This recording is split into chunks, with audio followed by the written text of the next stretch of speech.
Pour les immigrés clandestins qui font l'objet d'une condamnation, certaines réactions peuvent vous faire secouer la tête de colère ou rire d'incrédulité. Prenez ce type, par exemple. C'est un tueur de flics qui ne s'est pas arrêté au crime. Il a juré de tuer encore plus d'officiers s'il parvenait à s'échapper. Et puis, il y a celui qui a décidé de passer à la vitesse supérieure en menaçant le juge. Mais toutes les réactions ne sont pas folles. Certains s'assoient tranquillement, regardant la sentence de mort avec le calme de quelqu'un qui attend son café. Et de temps en temps, nous recevons des excuses de la part de quelqu'un qui reconnaît ses erreurs. Dans cette vidéo, nous verrons comment les immigrés clandestins réagissent aux longues peines. Brandon Ortiz-Witt. Brandon Ortiz-Witt, un Mexicain de 25 ans, a été accusé du meurtre de sa petite amie, Ruby Garcia, à Grand Rapids, dans le Michigan, le 22 mars 2024. Au cours d'une dispute dans la voiture de Ruby Garcia, Ortiz-Witt lui a tiré dessus à plusieurs reprises. Il a ensuite contourné la voiture et lui a tiré une balle dans la tête, pensant qu'elle était encore en vie. Il a ensuite sorti son corps de la voiture et l'a laissé sur le bas-côté de la route 131, près de Leonard Street Northwest. Un agent du comté de Kent a ensuite trouvé le corps de Madame Garcia, qui semblait avoir été écrasée par un véhicule. Sa voiture, abandonnée et présentant des impacts de balles et du sang, a été retrouvée le lendemain dans une zone résidentielle près de South Haven. 2 jours plus tard, Ortiz-Witt a appelé le 911 depuis une église du comté d'Allegan. Il a admis avoir tué Garcia, laissé son corps et abandonné sa voiture. Il a également avoué lui avoir tiré dessus à plusieurs reprises au cours de la dispute, alors qu'elle se trouvait sur le siège du conducteur. Ortiz-Witt faisait l'objet de graves accusations à Grand Rapids, notamment de meurtre, de détournement de voiture et de port illégal d'armes. Il avait été expulsé vers le Mexique en 2020 après avoir été arrêté pour conduite en état d'ivresse et conduite avec un permis suspendu, mais il était revenu aux États-Unis sans passer par les services de l'immigration. Le 7 novembre 2024, Ortiz-Witt a été condamné à au moins 39 ans de prison pour le meurtre de Garcia. Il a reconnu avoir commis un meurtre au second degré, un détournement de voiture, le port d'une arme dissimulée et des infractions liées aux armes à feu. Après avoir purgé sa peine, il pourrait être à nouveau expulsé. L'affaire a attiré l'attention du pays et a même amené le président élu Donald Trump à Grand Rapids. Toutefois, certains membres de la communauté se sont opposés à cette focalisation politique, craignant qu'elle ne cible injustement les immigrés. Le procureur du comté de Kent, Christopher Baker, a précisé qu'il s'agissait d'une affaire de violence domestique et qu'elle devait être perçue comme telle. L'entrée suivante est celle d'un autre ressortissant mexicain. Contrairement à Ortiz-Witt, qui a assassiné sa petite amie, cet individu a ôté la vie à plusieurs policiers. Luis Bracamonte. Luis Bracamonte est un citoyen mexicain et un trafiquant de drogue condamné qui est responsable du meurtre de 2 officiers de police en Californie du Nord. Le 24 octobre 2014, il a ouvert le feu sur 3 adjoints du shérif de la région de Sacramento, tuant l'adjoint Danny Oliver et le détective Michael Davis, et blessant le 3e. Un civil a également été blessé au cours de l'attaque. Bracamontes, qui était en situation irrégulière aux États-Unis, avait déjà été expulsé à 2 reprises. En 1997, il a été expulsé après avoir été condamné pour possession de drogue en Arizona. En 1998, il a été arrêté une nouvelle fois pour trafic de drogue, mais a été libéré par le shérif Joe Arpaio. Il a de nouveau été expulsé vers le Mexique en 2001. Sous le pseudonyme de Marcelo Marquez, Bracamontes a effectué les fusillades avec une femme complice. Après avoir tué l'adjoint Oliver à Sacramento, il a détourné plusieurs véhicules et abattu un conducteur. Plus tard, à Auburn, il a tué l'inspecteur Davis et a grièvement blessé son partenaire avant d'être appréhendé. Bracamontes a été capturé à l'issue d'une vaste opération de recherche et son procès, qui a duré 4 ans, a été marqué par ses fréquents accès de colère devant le tribunal. Il a finalement été condamné à mort en 2018. L'affaire a attiré l'attention nationale en 2014 lors des débats sur les politiques d'immigration de l'administration Obama. Elle a refait surface en 2017 lorsque le président Trump a invité Jessica Davis et Susan Oliver, les veuves des policiers tués, à son premier discours au Congrès le 28 février. Avant les élections de mi-mandat de 2018, l'administration Trump a publié une publicité accusant les démocrates d'avoir permis à de dangereux immigrants sans papier, dont Luis Bracamontes, d'entrer aux États-Unis. Les républicains et les démocrates ont largement critiqué cette publicité, établissant des comparaisons avec l'annonce controversée de Willie Horton lors de la campagne présidentielle de 1988. Les vérificateurs de faits de PolitiFact, du Washington Post et du Sacramento Bee ont estimé que les affirmations selon lesquelles les démocrates avaient laissé Bracamontes rester étaient fausses. CNN a refusé de diffuser l'annonce, la qualifiant de raciste. NBC et Fox News l'ont diffusée dans un premier temps, mais l'ont retirée par la suite, et Facebook l'a également supprimé pour violation de ses normes communautaires. L'article suivant concerne un immigrant clandestin responsable du meurtre d'un joueur de la NFL et de son chauffeur. Manuel Orrego Zavala. Manuel Orrego Zavala, un citoyen guatémaltèque, a été accusé d'avoir tué le secondeur des Colts d'Indianapolis, Edwin Jackson, et son chauffeur Hubert Jeffrey Monroe lors d'un accident de conduite en état d'ivresse le 4 février 1918. Les deux hommes sont décédés sur place. Monsieur Orrego Zavala avait déjà été expulsé des États-Unis à 2 reprises, en 2007 et en 2009, et se trouvait en situation irrégulière dans le pays. Il avait déjà été condamné pour conduite en état d'ivresse et s'était vu interdire de revenir aux États-Unis pendant 10 ans après sa première expulsion et 20 ans après la seconde. Lors de son arrestation, Orrego Zavala a donné à la police un faux nom, Alex Cabrera González, et a tenté de s'enfuir. Il a été inculpé au niveau fédéral pour entrée illégale sur le territoire et pour avoir causé la mort en conduisant en état d'ivresse et en fuyant le lieu de l'accident. Orrego Zavala a reconnu avoir conduit en état d'ébriété et avoir causé la mort de Jackson et Monroe. Le tribunal l'a condamné à 16 ans de prison pour avoir causé leur mort en conduisant sous l'influence de l'alcool et à 42 mois supplémentaires pour être rentré illégalement aux États-Unis. L'affaire a attiré l'attention nationale lorsque le président Donald Trump s'en est servi pour exhorter les démocrates à prendre des mesures plus énergiques en matière de sécurité des frontières et d'immigration clandestine. Le migrant suivant est également accusé de meurtre, mais ce qui le distingue des autres, c'est le nombre ridicule de charges supplémentaires qui pèsent sur lui. José Ibarra. José Ibarra, un Vénézuélien de 26 ans, est accusé d'avoir tué Laken Riley, une étudiante en soins infirmiers de 22 ans, à l'Université de Géorgie le 22 février 2024. Il doit répondre de plusieurs chefs d'accusation, notamment de meurtre, de mauvais traitement, d'enlèvement et d'empêchement d'appeler le 911. Les autorités affirment qu'Ibarra a attaqué Riley alors qu'elle faisait son jogging sur le campus ce matin-là. Son corps a été découvert dans une zone boisée près du lac Erik et des terrains intramuros de l'université après qu'un ami a signalé sa disparition. L'autopsie a révélé qu'un traumatisme contondant avait causé une grave blessure à la tête qui a entraîné la mort de la jeune femme. Selon la police, Ibarra a empêché Riley d'appeler à l'aide, lui a infligé des blessures mortelles à l'aide d'un objet non identifié et a déplacé son corps dans un endroit caché. Ibarra a plaidé non coupable de tous les chefs d'accusation, de sorte que l'affaire sera jugée. L'État réclame pour lui une peine de prison à perpétuité sans possibilité de libération conditionnelle. Un grand jury l'a inculpé de 10 chefs d'accusation, dont meurtre, enlèvement, falsification de preuves et voyeurisme. Au cours de l'enquête, le frère d'Ibarra, Diego, a également été arrêté. Il possédait une fausse carte verte et avait déjà été arrêté pour conduite en état d'ivresse sans permis et vol à l'étalage. Les frères vivaient près de l'avenue Milledge, à moins de 3 km de l'endroit où le corps de Riley a été retrouvé. Après avoir arrêté Ibarra, la police a confirmé qu'il n'était pas citoyen américain, mais n'était pas certaine de son statut exact en matière d'immigration. Ibarra est entré illégalement aux États-Unis en 2022 et vivait à Athènes. En août 2023, il a été arrêté à New York pour avoir conduit une voiture non immatriculée et non assurée avec un enfant de 5 ans à l'intérieur, et a été inculpé de mise en danger d'autrui et d'atteinte à l'intégrité physique d'un enfant.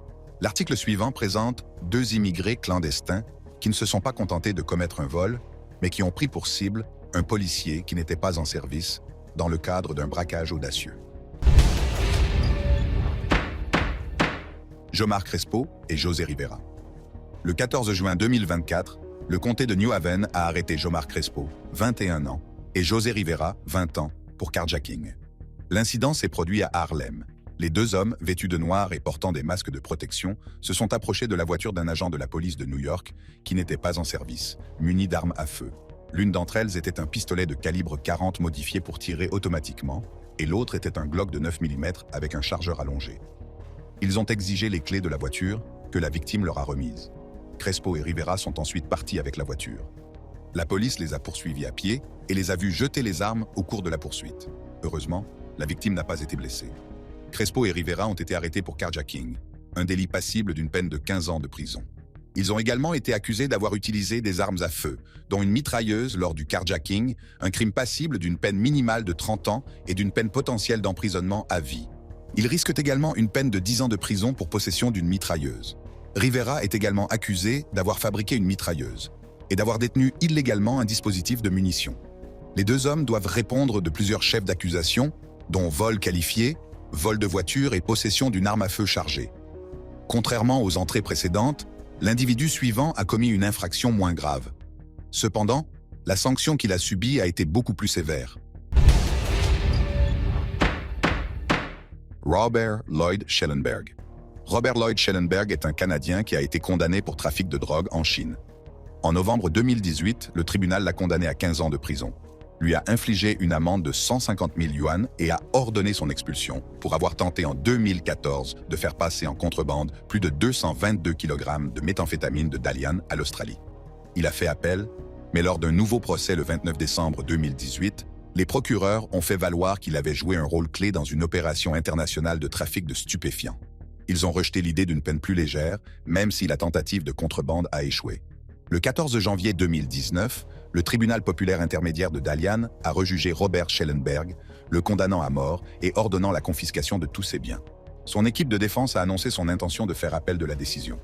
L'affaire a suscité un débat juridique et diplomatique. L'avocat de M. Schellenberg, Zhang Dongshuo, a fait valoir que le procureur n'avait pas présenté de nouvelles preuves et que le tribunal avait enfreint la règle interdisant d'alourdir les peines en cas d'appel.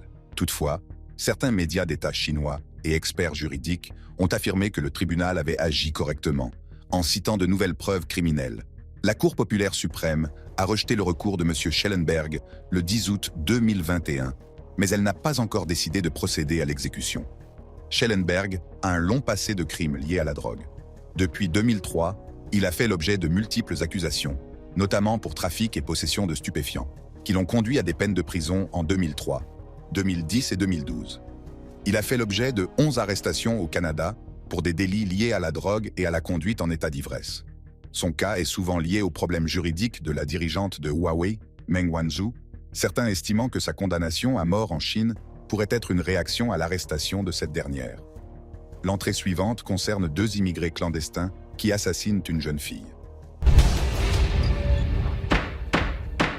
Joan Rose Martinez Rangel, Joan José Rangel, Martinez Rangel et Franklin José Pena Ramos ont été accusés du meurtre de Jocelyn Noungaré, 12 ans, à Houston, au Texas. Le 17 juin 2024, le corps de Jocelyn est retrouvé dans un ruisseau peu profond. Elle a été étranglée et peut-être maltraitée. Les enquêteurs pensent que les suspects l'ont attirée sous un pont où ils ont passé 2 heures avec elle. Pendant ce temps, ils lui ont enlevé son pantalon, l'ont attachée, l'ont tuée, puis ont jeté son corps dans le ruisseau. Les 2 suspects, des ressortissants vénézuéliens entrés illégalement aux États-Unis, ont ensuite été appréhendés près d'El Paso, au Texas, Martinez Rangel en mars 2024 et Pena Ramos 2 mois plus tard. Après leur capture, ils ont tous 2 été libérés avec l'ordre de comparaître devant un tribunal. Le 20 juin 2024, Martinez Rangel et Pena ont été officiellement arrêtés pour le meurtre de Noungaré. Ils ont été inculpés d'homicide volontaire et ont reçu une caution de 10 millions de dollars chacun. L'affaire a attiré l'attention du pays avec des débats sur leur statut d'immigrant et des critiques du système d'immigration. Les enquêteurs ont découvert que l'un des suspects portait un bracelet électronique au moment des faits. Les procureurs ont révélé que les suspects avaient tenté de s'enfuir après le meurtre et qu'ils envisageaient la peine de mort si les mauvais traitements infligés à Noungaré étaient avérés. Le lien entre les suspects et la victime n'est pas encore clair et l'enquête se poursuit. L'entrée suivante concerne un tueur en série présumé qui est recherché dans plusieurs pays. Victor Hernandez Martinez. Victor Antonio Martinez. Hernandez est accusé d'avoir assassiné Rachel Morin dans le comté de Harford, dans le Maryland. Le 5 août 2023, Rachel Morin, 37 ans et mère de 5 enfants, a disparu alors qu'elle se promenait sur le Manpa Heritage Trail à Bel Air.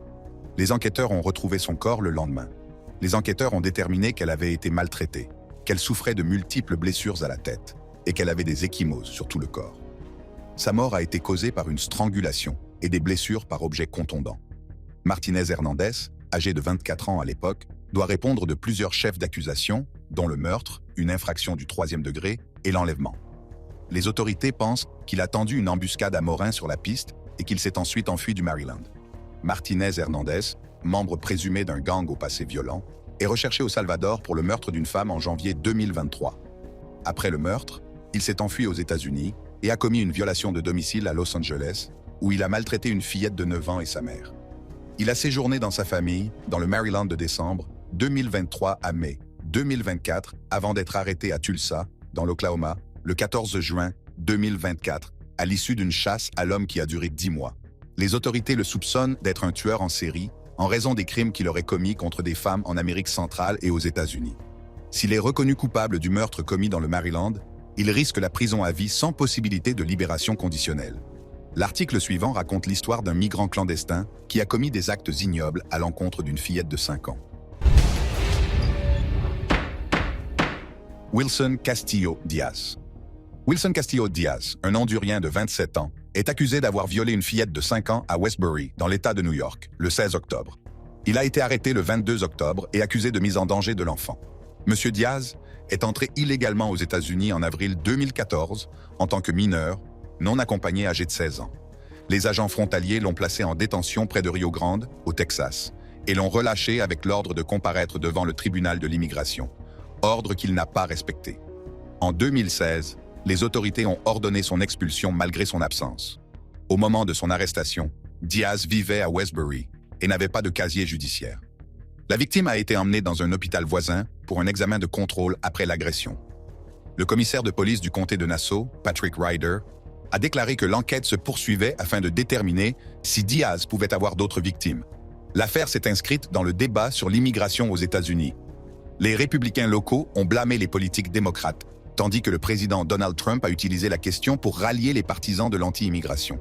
Les inquiétudes concernant la hausse de la criminalité se sont également accrues avec l'augmentation du nombre de migrants dans la ville de New York. Monsieur Diaz a comparu devant le tribunal le 23 octobre, où il a plaidé non coupable des 3 chefs d'accusation. Il est détenu à la prison du comté de Nassau et sa caution est fixée à $200 000. L'entrée suivante concerne un Français qui a été condamné à mort loin de chez lui. Félix Dorfin. Félix Dorfin, un homme de 35 ans originaire de Béthune, en France, a été condamné en Indonésie pour trafic de stupéfiants. Les douaniers l'ont arrêté en septembre 2019 à l'aéroport de Lombok, une île touristique proche de Bali, après avoir découvert près de 4 kilos de drogue, dont de la cocaïne, de l'ecstasy et des amphétamines cachées dans sa valise. La valeur de la drogue s'élevait à plus de $220 000. Un panel de 3 juges a déclaré Dorfin coupable d'importation de drogue et l'a condamné à la peine de mort, alors que les procureurs avaient demandé une peine de 20 ans d'emprisonnement. Le juge principal, Isnurul Syamsul Arif, a expliqué que les actions de Dorfin sapaient les efforts déployés par l'Indonésie pour prévenir la consommation de drogue et pouvaient avoir une influence négative sur les jeunes. L'avocat de M. Dorfin, Denny Nur, a déclaré qu'il ferait appel de sa condamnation à mort, affirmant que M. Dorfin est une victime qui ne savait pas ce que contenait sa valise. Dorfin s'était échappé d'une garde à vue en janvier 2019 et avait fui pendant 11 jours avant d'être rattrapé dans une forêt de l'île de Lombok. Une policière a été arrêtée pour l'avoir aidé à s'échapper contre de l'argent. Elle a été condamnée à 3 ans de prison et à une amende de 50 millions de rupiahs, soit environ $3 500. Après avoir tenté de s'évader une nouvelle fois d'une prison de Lombok, Dorfin a été mis à l'isolement. En mai 2019, un appel a réduit sa peine à 19 ans de prison. Il a été transféré dans une prison de haute sécurité, où il restera à l'isolement. L'Indonésie a des lois très strictes en matière de drogue, et les personnes reconnues coupables de trafic de drogue peuvent parfois être condamnées à mort. Plus de 150 personnes sont actuellement dans le couloir de la mort, la plupart pour des crimes liés à la drogue, et environ un tiers d'entre elles sont des étrangers. Le cas de Dorfin a suscité un débat sur la sévérité de la législation indonésienne en matière de drogue. Certains sont favorables à la peine de mort pour les trafiquants de drogue, tandis que d'autres s'interrogent sur l'équité de la procédure judiciaire. L'entrée suivante et son partenaire ont commis des crimes vraiment brutaux et ont été condamnés par le tribunal à une peine bien méritée. Félix Vale. Félix Vale, 38 ans, de Pearland, a été reconnu coupable d'avoir sévèrement battu et maltraité un inconnu dans un bar du nord-ouest de Houston en février 2021. Vale et son complice, Ariel Cordoba, 31 ans, ont abordé un homme de 49 ans et son ami au Fountainhead Bar sur le boulevard Ella. Les 2 hommes ont quitté le bar, mais sont revenus une dizaine de minutes plus tard et ont attaqué la victime. Ce dernier a perdu connaissance en quelques secondes. Pendant près de 30 minutes, Vale et Cordoba ont continué à maltraiter la victime, en utilisant leurs poings, leurs pieds, un tabouret de bar et un pistolet. Ils ont également volé son portefeuille et l'ont agressé. L'agression a été enregistrée sur une vidéo de surveillance. La victime a subi plusieurs interventions chirurgicales après l'agression et est toujours en convalescence. Vale a été reconnu coupable de mauvais traitements aggravés et a été condamné à 82 ans de prison à l'issue d'un procès de 4 jours. Cordoba a plaidé coupable et attend sa sentence. Le procureur Kim Hogg a qualifié l'attaque de brutale et sans motif, soulignant que la violence aléatoire ne devrait jamais être acceptée. Les procureurs et le jury ont voulu envoyer un message clair. Les crimes graves comme celui-ci seront punis sévèrement. L'entrée suivante, qui est aussi la dernière, concerne un immigré clandestin qui a été expulsé 4 fois en 5 ans. Tommy Vladimir Alvarado Ventura. Tommy Vladimir Alvarado Ventura est un homme de 31 ans de Hempstead, New York, originaire du Salvador. Il est membre du gang MS-13 et a été expulsé des États-Unis à 4 reprises. Le 22 mars 2017, Alvarado Ventura se trouvait chez lui avec les jeunes enfants de sa petite amie et une autre personne qui s'occupait d'eux pendant que la mère travaillait. Vers minuit et demi, il a quitté l'appartement et s'est rendu dans un bar. Plus tard, vers 2h20, il s'est disputé avec une femme de 24 ans au sujet de l'achat de marijuana. La dispute a dégénéré lorsque Alvarado Ventura l'a confronté dans un parking. Il lui a donné des coups de poing et de pied, puis l'a poignardé à plusieurs reprises, lui infligeant de graves blessures, dont un affaissement du poumon. La femme a été transportée d'urgence à l'hôpital pour y être soignée. Selon les autorités, Alvarado Ventura est rentré chez lui à 3h15 du matin et, lorsque sa petite amie est revenue du travail, elle l'a confronté au sujet des graves blessures subies par leur enfant de 2 ans. La dispute s'est envenimée et Alvarado Ventura l'a frappé, puis s'est emparé d'un couteau et l'a poignardé à plusieurs reprises. Il a été arrêté et inculpé de mauvais traitements infligés à un enfant, de tentative de meurtre et de possession criminelle d'une arme. Il a plaidé non coupable et n'a pas été libéré sous caution. Son avocat n'a fait aucun commentaire. Alvarado Ventura a un casier judiciaire avec des arrestations antérieures pour conduite en état d'ivresse, maltraitance et outrage à magistrat. Il a été arrêté pour la première fois au Texas en 2005 pour être entré illégalement aux États-Unis et a été expulsé en 2006. Depuis, il a été expulsé 3 autres fois après avoir été arrêté pour d'autres délits. Il risque maintenant une peine de prison à vie. Merci d'être resté avec nous jusqu'à la fin de ce récit. Pour plus d'histoires comme celle-ci, cliquez sur la carte affichée. À une prochaine fois. Aujourd'hui, nous avons une affaire troublante qui vous laissera sans voix. Dans cette audience, nous allons nous pencher sur le cas troublant d'un couple de suprémacistes blancs qui n'a montré aucun remords alors qu'il a été condamné à la perpétuité pour le meurtre brutal d'un délinquant sexuel et de sa femme. Le couple était accusé de meurtre, d'enlèvement, de cambriolage et de possession d'armes à feu. Préparez-vous à une histoire qui vous fera frissonner. Entrons dans le vif du sujet. Jeremy et Christine Moody n'étaient pas un couple ordinaire. Ils étaient profondément enracinés dans le monde des idéologies suprématistes blanches, alimentées par la haine et un sentiment déformé de supériorité. Leurs croyances extrémistes les ont conduits sur la voie de la violence et de la destruction. Nés et élevés dans une petite ville des États-Unis, Jeremy et Christine ont été exposés à des idéologies radicales dès leur plus jeune âge. Ils sont devenus des membres actifs de groupes suprématistes blancs, assistant à des rassemblements et participant à des forums en ligne qui propagent la haine et la discrimination. Leurs croyances étaient ancrées dans une interprétation tordue de la supériorité raciale, où ils se considéraient comme les défenseurs de leur communauté contre les menaces perçues. Ils nourrissaient une animosité particulière à l'égard des personnes qui avaient été condamnées pour des délits sexuels, les considérant comme l'incarnation du mal. C'est cette haine profonde qui a conduit Jeremy et Christine à s'en prendre à Marvin et Gretchen Parker, un couple ayant des antécédents de délits sexuels. Ils pensaient ainsi faire justice eux-mêmes en éliminant ce qu'ils considéraient comme une menace pour leur communauté. Selon la chaîne locale Fox, Charles Parker était inscrit sur la liste des délinquants sexuels après avoir été condamné en 2003 pour comportement sexuel criminel au 3e degré sur une femme de 31 ans. Il avait également été condamné en 1991 dans une affaire d'agression sexuelle sur un enfant. Le couple a méticuleusement planifié son attaque, alimenté par un mélange toxique de colère et d'autosatisfaction. Ils se sont armés et se sont introduits dans la maison des Parker, prêts à mettre en œuvre leur version tordue de la justice. Les motivations de leurs actions étaient enracinées dans un cocktail toxique de peur, de préjugés et d'un sens déformé de la moralité. Ils pensaient agir dans le meilleur intérêt de leur communauté, aveuglés par leurs croyances extrémistes. C'est par une paisible nuit d'été que Jeremy et Christine se sont introduits dans la maison de Marvin et Gretchen Parker, armés et remplis de haine. Le couple a affronté les Parker, déclenchant une attaque brutale et sans pitié. La scène est d'une horreur inimaginable, les Moody ne faisant preuve d'aucune pitié dans leur quête de vengeance. Les autorités ont été averties du crime lorsqu'un voisin a entendu le vacarme et a appelé la police. Les forces de l'ordre sont arrivées sur les lieux et ont découvert un spectacle macabre. Marvin et Gretchen Parker ont été sauvagement assassinés, leur vie ayant été interrompue par les mains d'un couple de suprémacistes blancs. La nouvelle du crime s'est répandue comme une traînée de poudre, provoquant une onde de choc au sein de la communauté. La police a lancé une enquête rapide et approfondie, déterminée à traduire les auteurs en justice. Les preuves contre Jérémy et Christine étaient accablantes et ne laissaient guère de place au doute. Au cours du procès, la tension et l'incrédulité régnaient dans la salle d'audience, alors que les détails du crime étaient mis à nu. L'accusation a présenté une montagne de preuves, y compris l'ADN, les empreintes digitales et les témoignages, toutes orientées vers la culpabilité des Moody. Le shérif du comté d'Union, David Taylor, a déclaré à la SPLC que Jérémy avait abattu les deux victimes et que Christine avait tranché la gorge de la femme après avoir expliqué à Parker et à sa femme pourquoi ils allèrent les tuer. Une caméra de surveillance placée sur le terrain de Parker les a filmés en train de partir, et les adjoints ont reconnu Jérémy Moody grâce au mot « skinhead » tatoué sur son cou et au tatouage « Made in America » sur le côté de sa tête. Après son arrestation, Jérémy Moody a dirigé les enquêteurs vers une feuille de papier se trouvant à son domicile. Il y a inscrit le nom et l'adresse d'un autre délinquant sexuel, disant à la police qu'il allait tuer cette personne le lendemain s'il n'était pas arrêté. Les Parker ont été tués un dimanche et il a planifié le prochain meurtre pour le mercredi. Si les autorités n'avaient pas agi assez vite, elles auraient pu le faire. Christine Moody a déclaré qu'ils avaient prévu de faire une troisième victime, un autre délinquant sexuel, mais qu'ils ont été arrêtés dans le cadre des meurtres des Parker avant de pouvoir frapper à nouveau. La défense, quant à elle, a tenté de brosser un tableau différent, arguant que le couple avait agi par peur et en état de légitime défense.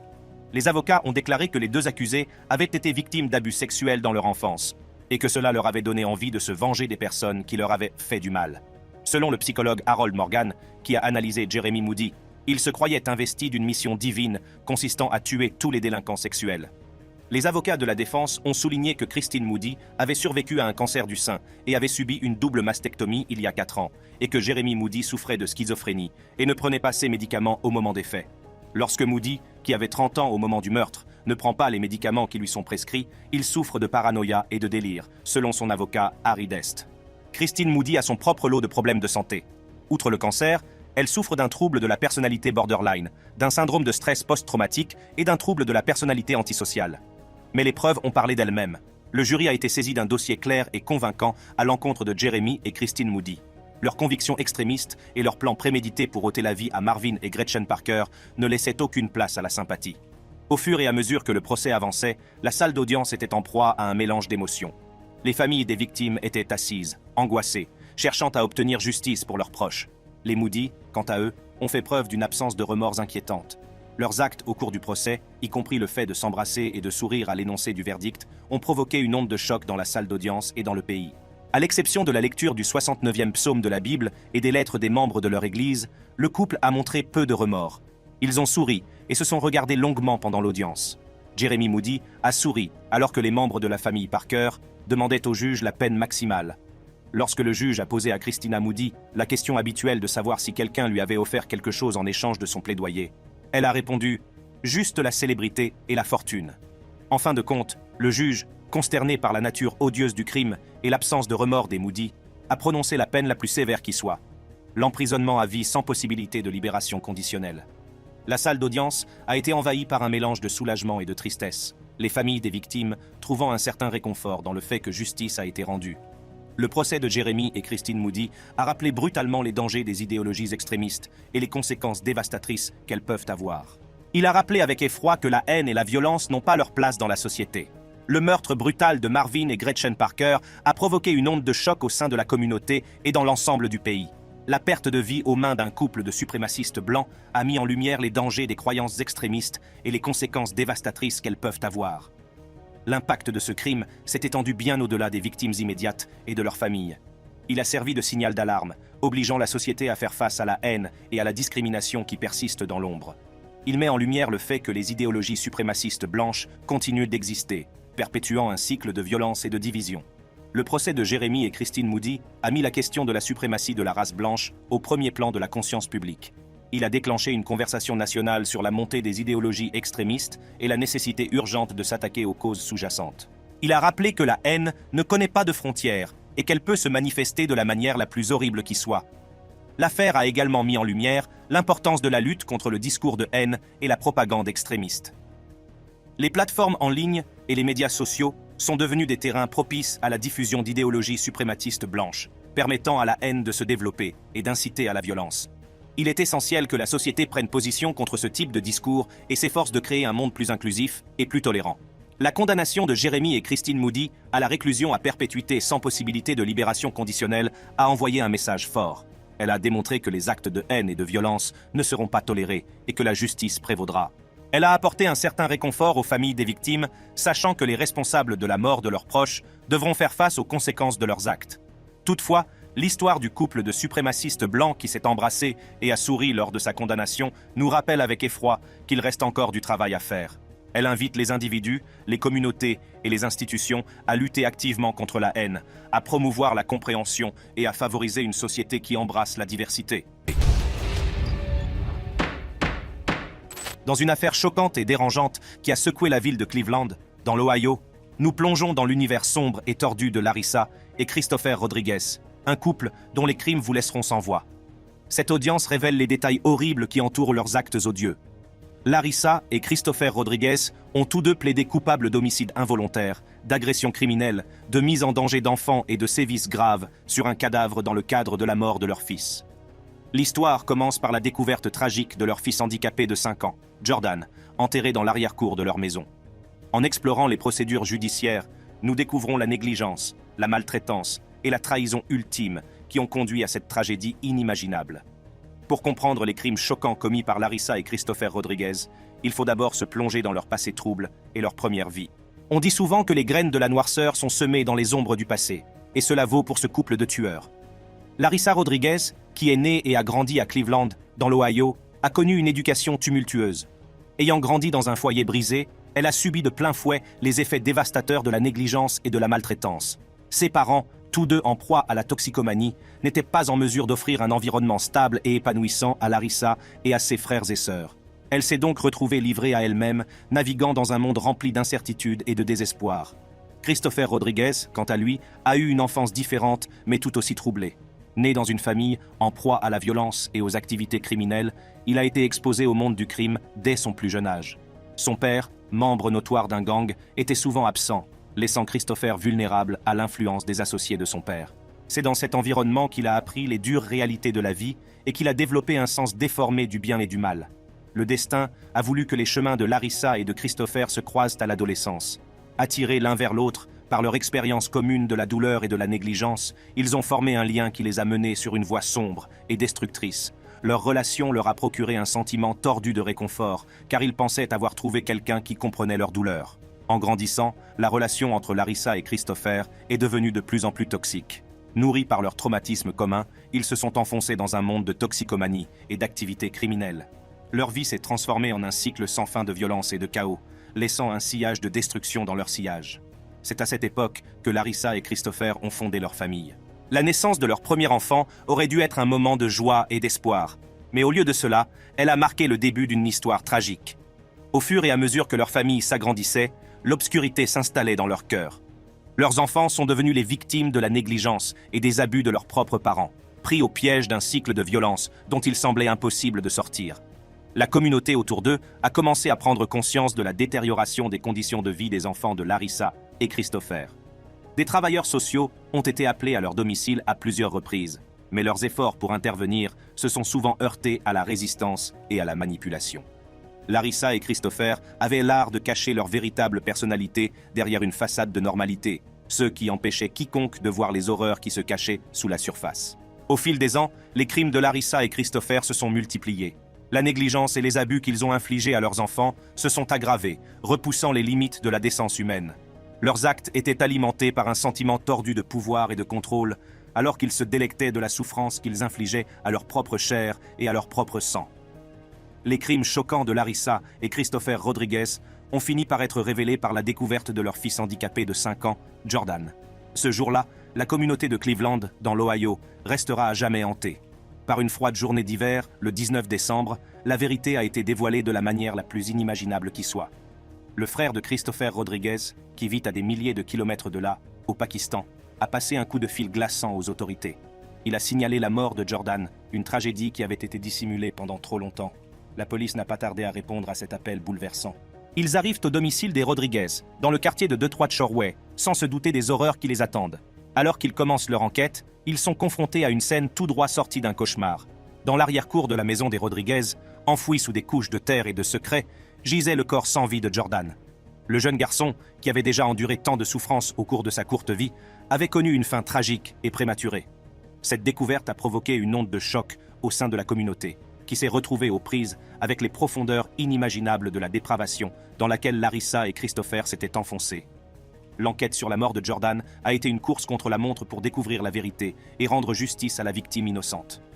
Au fur et à mesure que les détails apparaissaient, la véritable ampleur de l'horreur devenait évidente. Les travailleurs sociaux, qui avaient déjà visité la maison des Rodriguez, ont fourni des témoignages effrayants sur les conditions déplorables dans lesquelles les enfants étaient forcés de vivre. Des documents judiciaires ont révélé que la maison de Larissa et Christopher était infestée de rats et de cafards, un terrain propice aux maladies et à la décomposition. La puanteur de la négligence flottait dans l'air, rappelant de manière obsédante les souffrances endurées par Jordan et ses frères et sœurs. C'était une maison des horreurs, un lieu où l'innocence a été brisée et remplacée par une douleur indicible. Les enquêteurs n'ont pas été en mesure de déterminer comment l'enfant de 5 ans est mort, mais ils ont indiqué qu'il s'était déjà fracturé le poignet et plusieurs côtes, signe probable de maltraitance.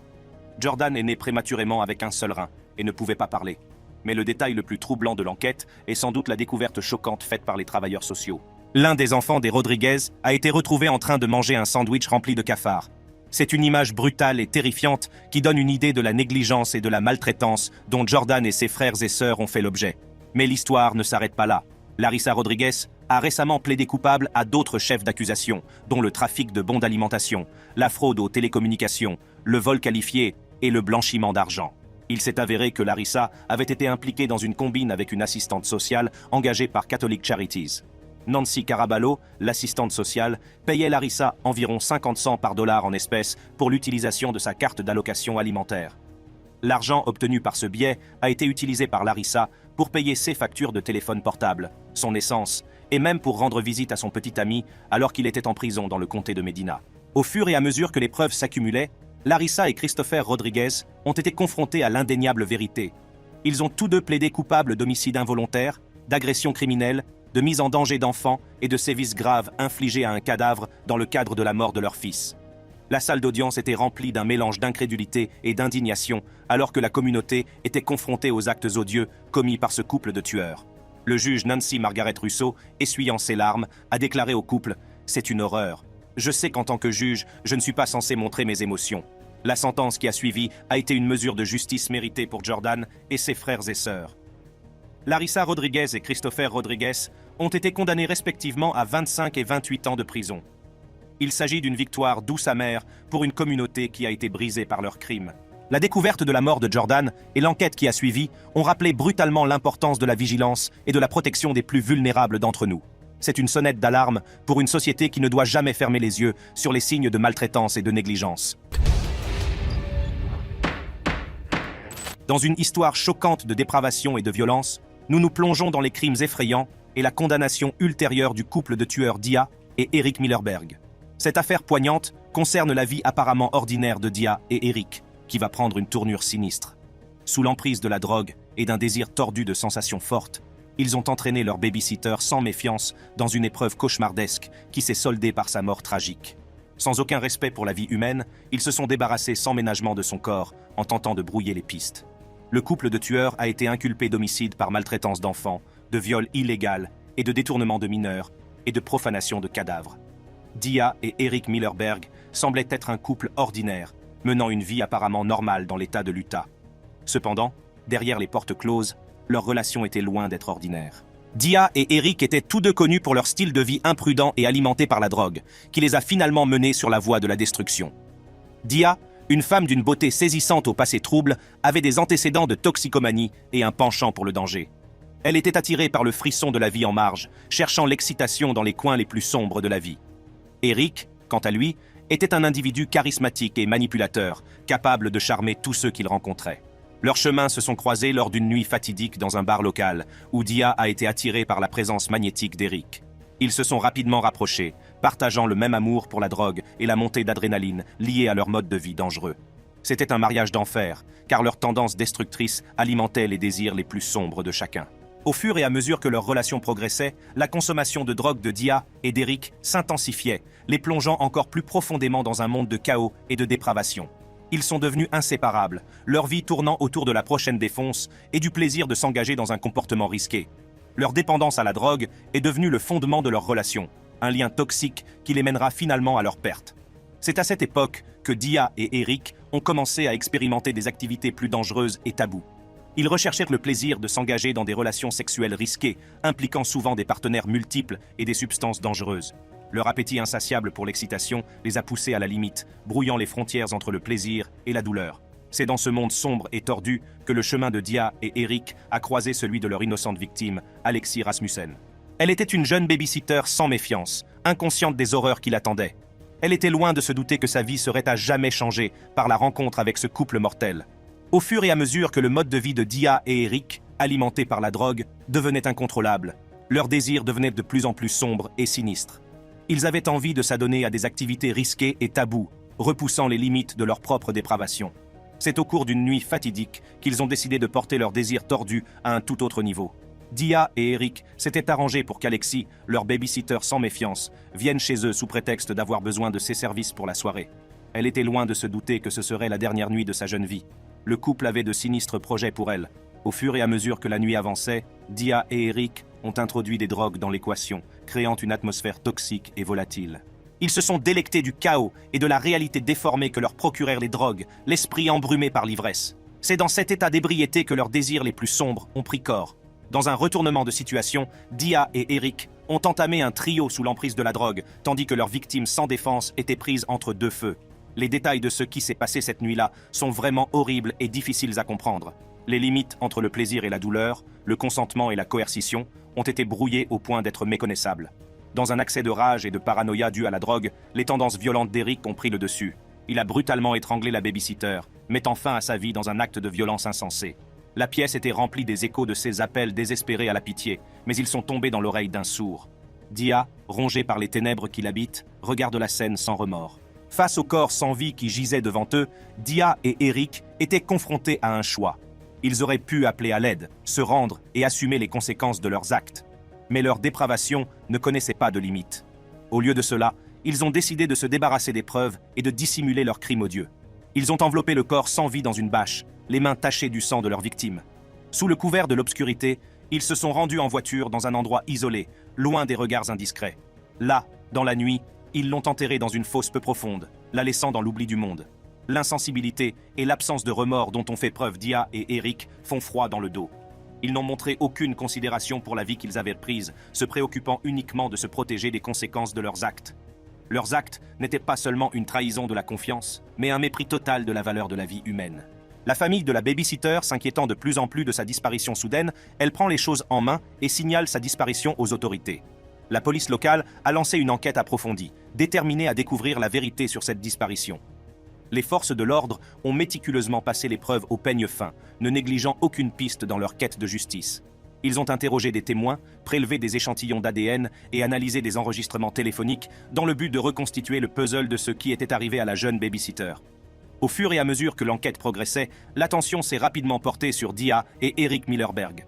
Leur comportement erratique, leur mode de vie alimenté par la drogue et leur lien avec la victime ont mis la puce à l'oreille des inspecteurs chargés de l'affaire. Il était clair qu'ils étaient les principaux suspects de la disparition. Les forces de l'ordre ont obtenu des mandats de perquisition au domicile de Dia et d'Eric et ont découvert une scène effrayante qui a confirmé leurs pires craintes. Des taches de sang ont été trouvées ainsi que d'autres preuves reliant le couple au crime. Les pièces du puzzle se mettent peu à peu en place et révèlent l'horrible vérité. Lors d'un interrogatoire de police, Dia elle-même a avoué le crime, ce qui a pris une tournure choquante. Son esprit drogué et sa conscience rongée par la culpabilité ne pouvaient plus supporter le poids de l'acte odieux qu'elle avait commis. Ces aveux ont fourni la dernière pièce du puzzle, consolidant le dossier contre elle et Eric. Les preuves s'accumulant contre eux, Dia et Eric ont été arrêtés et inculpés de meurtre au premier degré.